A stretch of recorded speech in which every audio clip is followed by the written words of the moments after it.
Hi everybody, this is Shaun. Welcome to the Astrophotography Group. I've prepared a little bit of a talk, which hopefully will be of some interest to anyone who's an outright beginner. Those of you who are already out there imaging and have been doing a lot of stuff probably going to find it a bit irrelevant, but might be interested in the bit at the end where I talk about a competition which we're going to be running, which will have some nice prizes. Okay, so what I thought I'd talk about tonight was coming through the current season, late spring into summer. The southern sky is interesting. So I'm going to bring up the southern sky, have a look at some objects that can be easily photographed by beginners, really, and talk a little bit about what might be involved in imaging and what might be required for imaging some of those objects. So I'll kick off. I'll feel free to ask any questions there on the comments. I've got it on my other screen so I can look at that at any time. Right, so you should all be able now to see. Right, on screen you can see a picture. This should be pretty much what the night sky looks like. This is the night sky from Auckland as at about midnight in approximately 2 weeks from now. So round about the new moon, not long after, or not long before the new moon, sorry, and the southern sky as it appears. So first reaction to the southern sky is, oh, all the good stuff's down by the horizon. Most people are familiar with the Southern Cross, probably Karina as well, which are big and bright, and they're down by the horizon at that time. So I'm guessing midnight, kind of prime imaging time for most people, getting on towards midnight. So as early as this in the late spring, early summer, the big stars of the southern sky that people focus on, which is most of the Carina Nebula and a few other things, are right at the bottom, far too low to image. You can't be imaging stuff at 15 degrees above the horizon. So the question is, what's out there, and what does it look like? So if we have a look on here, I've marked a couple of areas that are really interesting for imaging at this time of year. Right in the middle, you see two things. You see an LMC and an SMC. That is the Large Magellanic Cloud and the Small Magellanic Cloud. Those are, as I guess you all know, dwarf galaxies that are very near to the Milky Way. So they're a very, very long way away, but they're galaxies, so they're very big and bright. And they have some very interesting objects in them. They both have a star object and many, many, many smaller objects. So if we take a look at the LMC, which is pretty much perfectly located above the southern horizon, about 45 degrees at this time, you can see the most obvious object in the LMC is probably, well, is, excuse me one second, the Tarantella nebula. Am I being stupid? Sorry, is the, if I just pop across to here, we're all familiar with the, sorry, I'll just have to ask you to wait 1 second. Apologies.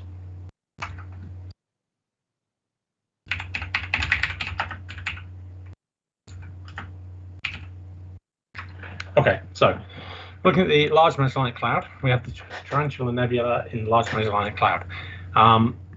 Some of you may never have seen the Tarantella Nebula. If so, you're missing a treat. Tarantella Nebula is one of the biggest, brightest objects in the southern sky. It's not available from the northern hemisphere, so this is your big star local object. So if I go in here and say Tarantella Nebula, here it is. This is one of those objects where you can take a very, very good photograph of the Tarantella Nebula quite easily once you have basically established your setup. So you're going to need a telescope, obviously. You're going to need a camera, an SLR would do fine. This was taken with a Canon SLR on an 8-inch telescope. You're going to need to be able to take images that are slightly longer. If you can go to a couple of minutes, you can take a decent image of this. This would be 5-minute images. which required some guiding. So this is not the simplest object we've got, but it's pretty easy, and there's an awful lot in the image. As you can see, if we're looking towards the center here, there's a ton of nebula detail, and it's very beautiful. I'd recommend this as an object for your sort of second phase of your imaging, really. You've been able to take an image of the Orion Nebula or Carina Nebula or Omega Centauri, these kind of objects which I would regard as the phase 1 easiest objects, which I'll be covering some of those in a minute.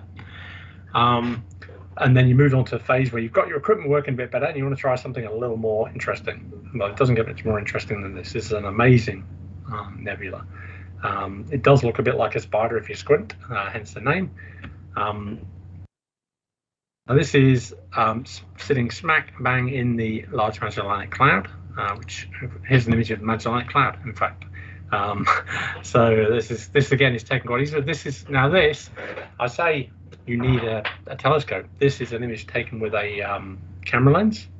So without any great difficulty, you can take an image like that, or better than that probably, because it was taken by me, of the Large Magellanic Cloud, showing lots of colored details, lots of really interesting stuff up here, up in the north there. You can see lots of color, etc. And this is taken with a 60-second exposures and a conventional SLR on a tripod.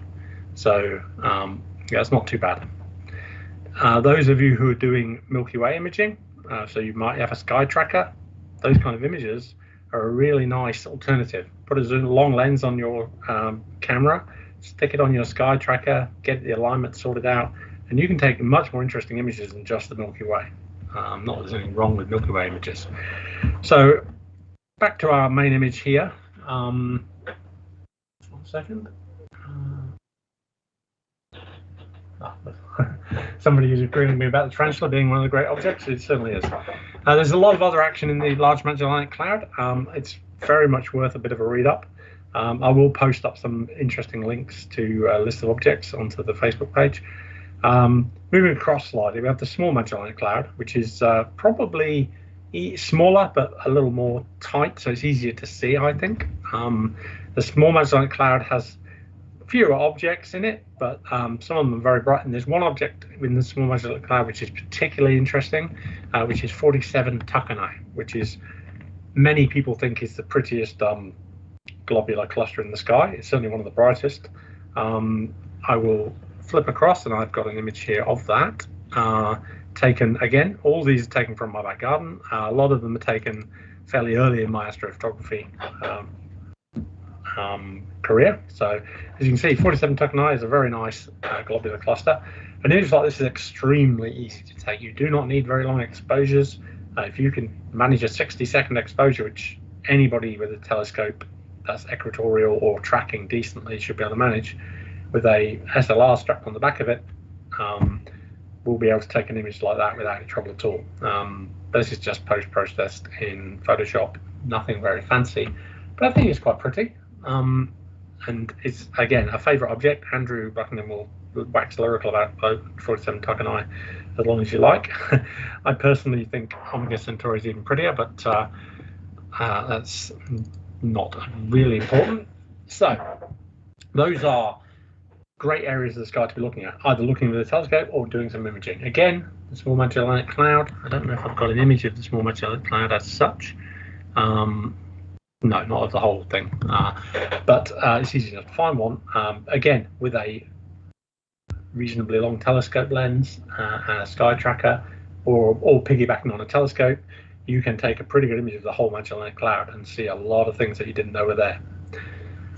Looking a bit further up the screen, you'll see a couple of names. Sculptor, you may have heard of. The Sculptor is a constellation, but more famously, Sculptor is the Sculptor Galaxy, known as the Silver Dollar Galaxy. I think it's probably the easiest galaxy in the southern sky to image. It's if you can manage 2 to 5 minute images, which isn't very difficult to get set up for, the Sculptor Galaxy will pop and provide you with some super images. If you've got a bit bigger telescope, I've seen people taking it with a 10-inch Dobsonian with no tracking, managing to take functional images of Sculptor. So it's a lovely bright object. It's available up high at the right time of night.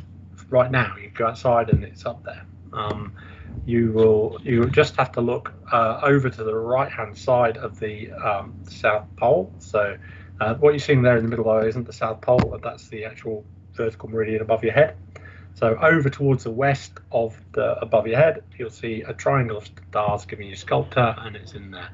Pretty easy to track down, and I think you'll agree it's well worth the imaging. That's one of my favorites. One of the first objects I took images of and was really excited because it's so obviously a galaxy with the classic spiral shape and all that lovely detail. So yeah, that's a really easy object to take good images of for a slightly more advanced beginner, but even an outright beginner, you're going to get an image where you know it's a galaxy. So I'd strongly encourage people to have a stab at that one because it's a real nice result. Another object in the same area of the sky is NGC 55, which is has many names, but it's kind of a very irregular galaxy, a most unusual object. And again, well worth your time to image because you can see a lot of very faint haze, but some really nice little structures in there. Quite interesting. So this is another object over in the Sculptor area, which is well worth your time. Then I'm looking back at my original image here, and I'll go up to the left a bit, and there's Fornax. Fornax is a constellation. Again, probably more famously, is the Fornax Galaxy Cluster. The Fornax Galaxy Cluster is a lot of galaxies. They're small, they're not particularly bright, but there are a lot of them in a very small area. What that means is you can point your camera in the general area of the Fornax cluster through a slightly wider telescope would be best, but any telescope will do fine really. Take a 5-minute exposure, and after stacking a few of them, you're going to see something like, oh no, I hope this comes up okay. You're going to see something that looks a bit like that. This image has dozens of galaxies in it. It's kind of fun. I actually really enjoy taking these galaxy cluster images because it's quite fun to boost the contrast up and go hunting through the image for lots of little galaxies and try and count them and then go and identify them. Yeah, it's worth using a plate solving software to take your image like this and plug it into an online plate solver, which again I can provide more information about on Facebook if you want to know, which allows you to take this image and it will come back with this image with all the stars and all the galaxies identified, and it will find galaxies you didn't even notice and tell you what they're called and everything. So it's really interesting. Now there's some lovely galaxies here in the middle. You can see a nice lenticular one across the middle there, some big oval galaxies there. And elsewhere in the group there's a couple of spirals. So Fornax is a really fun place to take images of, as long as you can take 5-minute images in a suburban area. I guess if you're out in somewhere nice and dark, you can probably get away with slightly shorter images. 2 to 3 minute images would probably do it. The longer you can manage to expose your images for, the better. No good using any narrowband filters or anything on any galaxies, by the way. They won't come out. They only work on nebula, not on galaxies, because galaxies are white light, broadband white light. So that's Fornax. So that's about midnight now for the next few weeks. You'll see something much like this in the southern sky. I'm probably missing some lovely objects. I know I'm missing some lovely objects, but these are good starters. Now, if we move onwards to number 2 here, this is a month ahead. So this is around about the 10th of December. Again, near another new moon, and you can see everything's moved. The main thing that's changed is that Karina, the big oval Karina, is starting to get up higher. Now it's still a bit low in the sky at this time of night, midnight. If you're prepared to sit up or get up early or stay up late until 3 o'clock in the morning, this is going to be halfway further up the image, and Karina is going to be fully in play for something to take images of. Now Karina is probably the star of the southern sky. If there's one thing in the southern sky that makes it unique and which northern hemisphere observers are jealous of, it's the Carina Nebula, and the 2 LMCs. So this area here is what it's all about. Look at the Carina Nebula. We can see I've got a couple of images I've taken of the Carina Nebula. These again, all of these, nothing's ever longer than 5-minute exposures, and the various filters I've tried to using over the time. I think this is just marvelous stuff. I think this is like, I never thought when I started with a telescope that I'd be taking images that look like this with all this amazing detail. But this is not a difficult image to take. If you have a telescope, a camera, and get your self sorted out without any fancy equipment, and I've taken all this stuff I've taken in a North Shore back garden, so you don't have to be in the middle of nowhere. Images like this are not hard to achieve. So this is the Carina Nebula, Eta Carinae area right in the middle of it. If anyone needs any more help finding the areas, that's another version of an image of the same thing, a little more less aggressively processed, which is again something that makes a huge difference. You can see here I've been a lot softer in my approach, so you have less detail, but it looks more natural. These are, so Carina is a star area. If you look at the area around Carina, this doesn't show stuff very well. I will. There's something called the Gabriel Mistra Nebula, which is just above Carina. It goes by many names. That's another great object if you've got a slightly more advanced. Shows a lovely hollow curve of nebulosity cut out. It's a real favourite. I don't have a picture here of it, but that area is very much very enjoyable to look at. At this time of year, the area further down is probably too low, but it's rapidly moving up. If we go forward a little bit further, we're going into January. Now, January gets a lot of exciting stuff starts to be available in the sky. The whole Centaurus region is up, Crux is up. This is midnight in January, but if we go a little later in the night, we look at this middle area here, it looks quite different. The SMC is down low, the LMC is there at the right, and in the middle we have Carina, Crux, and the Centaurus area. I've written Centaurus because it covers a multitude of things. The most obvious thing you'll see looking at the sky in the Carina in the area. I don't know if you'll see my mouse pointer on the image there. I don't think you do. In the middle of where it says Crux, just down below Crux, you can see two very bright stars. Pardon? Okay, cool. So you can see Rigel Centaurus. These two stars here are the pointers, the biggest, brightest thing in your face as you look out. Everything else can be found by starting there, really. Now, those two stars are quite interesting to look at through telescopes because one's a nice double. Alpha Centauri, Rigel Centaurus is in fact a nice double. But if you look up above there, you see Crux, which again anyone can identify in the southern sky. And in Crux, you can see a little ring of circles here, ring of dots here. This is the jewel box cluster, which is again an open cluster, which people often dismiss as photographic targets, including myself at times. But it's rather silly because I've even got a picture here of it. No. Okay. Look up the jewel box cluster and you will see a beautiful cluster, which I do have some images of, but I forgot to put one on here. The jewel box cluster is what's exciting about the jewel box cluster is that the stars are very strongly colored, hence the name. They look like jewels. They're very strongly colored group of stars. You can get this to come out of images with some careful imaging, and one of the things that's great for beginners is you can't take very long exposure images because all the stars come out white because they obviously overexposed. You have to take quite short images. So somebody who can only take a 30 to 60 second images can take an absolutely stunning image of the jewel box cluster. If you have a Newtonian telescope of some kind so it's got a secondary on with supports, you'll get lovely star spikes on those stars. And you can produce the kind of image that's a nice picture, but it's also interesting to look into why those stars are different colors. It's quite a nice cluster. Another item that's slightly to the south of that area, Crux area, you've got the coal sack. You need some. I apologize for not having better images here today. I'm kind of run out of time. There's a dark nebula called the Pole Sack, which is basically dust between us and that area of the Milky Way. It comes out very well on wide field images. So if you've got a long camera lens on a tracker, you can take a really great image of that part of the Milky Way, and you'll see all the lovely black sections of detail cutting through the visible star patterns. Very interesting and very easy to take some star images of.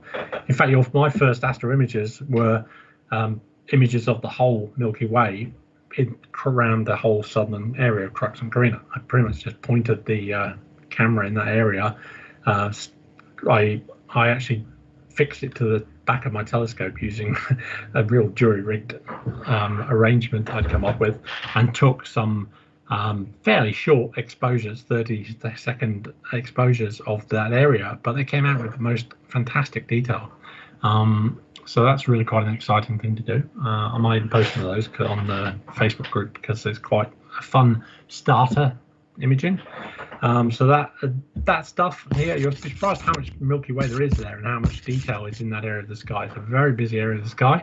People always think of the Milky Way as a seasonal thing, where you have the center of the Milky Way up in winter, but the southern Milky Way is actually really interesting and can clearly be seen. You can see the Milky Way crossing the whole center of this image. This is all Milky Way and all has things to show. So right. Other area of particular interest is in between Carina and Crux. There are lots of interesting objects. Once you get a little, again, if you're into the 5-minute imaging area and upwards, and especially if you're somewhere dark, the Running Chicken Nebula is there, which you'll see a lot of images online. It's particularly pretty, and a lot of other minor nebula of various kinds in that area. Looking at here where I've written Centaurus, the reason I've marked that is that area has certainly 3, and in fact a lot more really great objects. The Centaurus galaxy, Centaurus A galaxy, is one of those iconic images of the southern sky. You'll look it up. Look up Centaurus A. Very easy to take images of. Very easy to find images of. Again, 5-minute images will render beautiful images, etc. The other object that's in that area of the sky is particularly interesting is M83.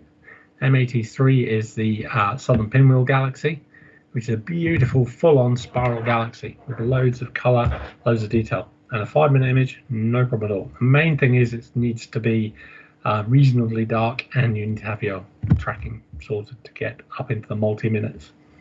Now the other object that's in the area of the sky is Omega Centauri. Omega Centauri is a very, very fine, the finest of all globular clusters, really, the biggest and brightest, certainly. Here she is. This is Omega Centauri, millions of stars, an extraordinary thing. Even through a telescope, it's a wonderful view just looking through the eyepiece. If I get a telescope up and running, one of the first things I try and look at is that, if it's the right time of year, because it's so sits there as a ball. You can see the ball in the sky. It's quite remarkable. But it's an interesting object to image because the better you can do, the longer you can take your exposures, the more stars you'll see. And it's a bit of a challenge for yourself to see how many stars can I resolve.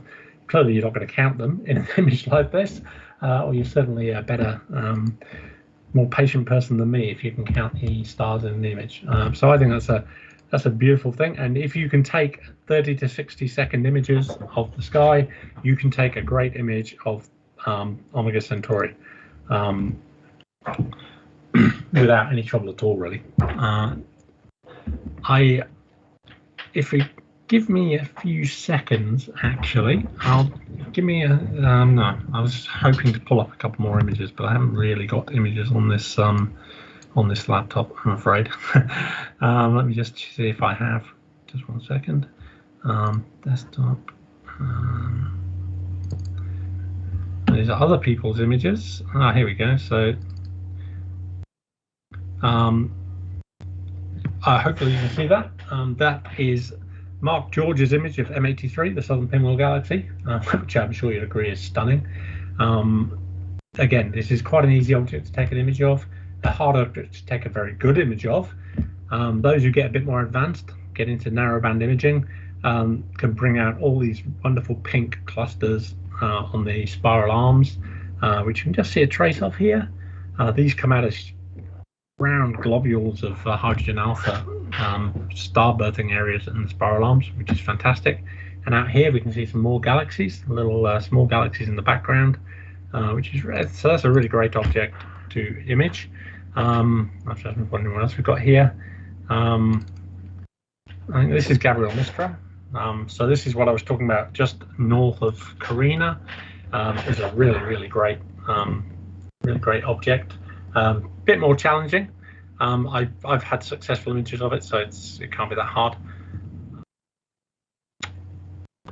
What have we got here? This was 494. This is also in the area near the Centaurus A galaxy. Is this other lovely irregular galaxy, and you see 4945, which I've done a few great images of. This is one of No Regcrim's lovely images, which he went off mostly to Instagram with, I believe. And this is now here we are. This is what I was talking about. This is Centaurus A galaxy by Nova again. That's a fantastic image again, but you don't need fancy equipment to get an image like that.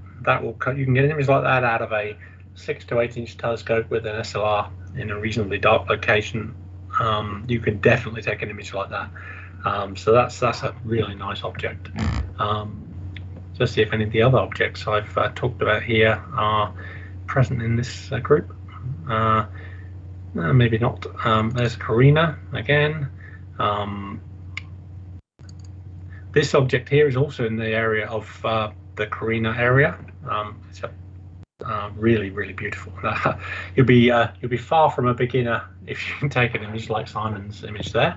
But a couple of years down the line and a little bit of money spent and lots of practice and getting set up, and that kind of image is available with some fairly modest equipment, quite frankly.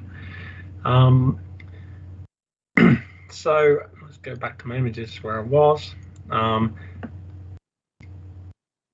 Something's got right. Let's just flick through in case there was anything interesting I've missed. So this is something interesting. This is a narrowband image, which I guess most people who are beginners certainly are going to think narrowband imaging sounds really techy and difficult. It's not. You can purchase, usually secondhand, they come up, hydrogen alpha filters. A hydrogen alpha filter will pair with a perfectly normal SLR without any modifications, and can be put onto the end of the eyepiece mount, end of the T mount, and you can take hydrogen alpha pictures of the bigger nebula. This is based on 5-minute images of the Tarantella in hydrogen alpha, and as you can see, it shows a really quite different view than the view you would get. I think it's quite beautiful actually. Than you would get with visible light. It's one band only, and yeah, so well worth the effort. There's lots of other objects that reward that kind of cheap version of narrowband imaging as well. There's no real special tricks required for processing, but I can definitely help out if anyone wants to try any of that and has any trouble. So yeah, there's lots and lots of other objects around in this area of the sky. Get out your stellarium or whatever, have a scan around. There's even some planetary nebula in here, in this area, which if you've got a longer telescope, are quite rewarding, fun to take images of. That was pretty much where I was going with the starter objects for the southern sky in summer, coming through summer. If anyone's got any questions on that or comments or suggestions, please pop them up. I will provide some more details and maybe some coordinates and stuff on the Facebook group anyway.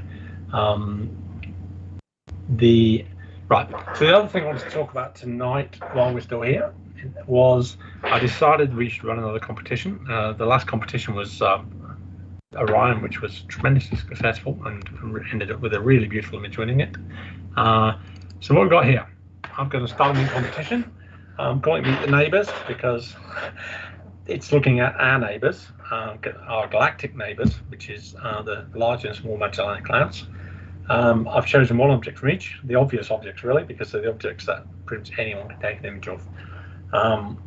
In the Large Magellanic Cloud, we have the Tarantella, and the small Magellanic Cloud we have the 47 Tucanae. What I'm putting up as the rules here are any photograph that you take in New Zealand, which includes data captured this year, this season. So I know if somebody's entering a Tarantella nebula, it's quite likely some of their data will be older, and they'll have, but I would like you to have done some captures this year. Again, with the 47 Tucanae, of course, they'd be looking at quite short exposures. The reason I included 47 Tucanae is to allow pretty much anyone can take a picture. These two objects are relatively close together in the sky. So wide field images taken with an SLR showing both Magellanic Clouds, which would then include both these objects, are absolutely valid. So basically any image that includes one or both of these objects submitted by the February meeting, so it gives quite a while, gives most of the summer, is a valid entry. Any number of entries, members of the Astronautical Society only, please. Put them on the Facebook page or send them by email if you don't like posting images on Facebook. Prizes, there'll be a prize. One of them will be, frankly, it'll be my old planetary camera, which is a QHY2. Most of my planetary images have been taken with that. I guess most of you are reasonably familiar with my planetary images. I will, have I got in here, have I got any processed images up? Must have some somewhere. Oh, here we go. So these are other people's images. Okay, so yeah, all of these images like this, images such as this, can easily be taken with the camera in question, without any difficulty whatsoever. Here we go. So this picture of Jupiter would be taken with that camera. I'm sure you can see it's a pretty good camera. It's a little old. It's only USB 2, but it will take really great images for you. And we have some talks to help you through that if you did win it, or have a planetary camera of your own. We have a talk on planetary imaging which covers the basics of getting it working. So yeah, that'll be the first prize. There'll be another prize as well, which will almost certainly be an Astron's voucher. So that'll be worth it, which you can spend on anything at all from Astrons. So I'll sort that out with Andrew. So come February, we'll announce the best of the images, judged by myself and possibly another judge if there's enough entries to justify dragging somebody in. That'll be Jonathan then, as always. So yeah, the last competition we had lots of entries and went really well, and I was one with a really stunning image. So if you look on the Facebook group, I'll post something up for that as a reminder of how good it was. So if anyone's got any questions about that, I will post up this image and details on the Facebook group for everybody, and have at it with the imaging. And the next few months, obviously we have a December meeting. We don't have a January meeting. I believe I'm right. Yeah, that's right, isn't it? Is that right? Anyone can clarify? We do in fact have a December meeting, don't we? And we don't have a January meeting. Is that right? Yeah. Okay. So to confirm the December meeting, I will arrange a speaker for rather than me, because somebody who knows something about astrophotography would be good. And then coming into February, I'm going to try and arrange a bit of a schedule in advance, so you guys have got some heads up on what's going to be coming. I've got a couple of sort of group projects in mind that I've started working on, but I can't. The weather has been so absolutely lamentable that they haven't really made much progress. Which will be things people can come along and we can work on some imaging together, because I know people really do like to get into the nitty-gritty and do some practical image processing and practical image capture, even better. So I'll let you know about those, but I'll also look at see if I can find some interesting speakers for you all for next year. I thank those of you who've come along this year. It's been a very disjointed kind of year. Mainly due to COVID, but also just due to things in general. So yeah, hopefully we'll have a great 2022 in every way. Hopefully we'll be in a much better place, and hopefully as a group. But it's great that you guys have stuck around, and hopefully we can find some fun things to do. All right, thank you very much for coming along. I think I'm pretty much done there. It's been a bit of a short one. please do ask any questions or come back on straight on the Facebook group with any suggestions or questions. And thank you for coming.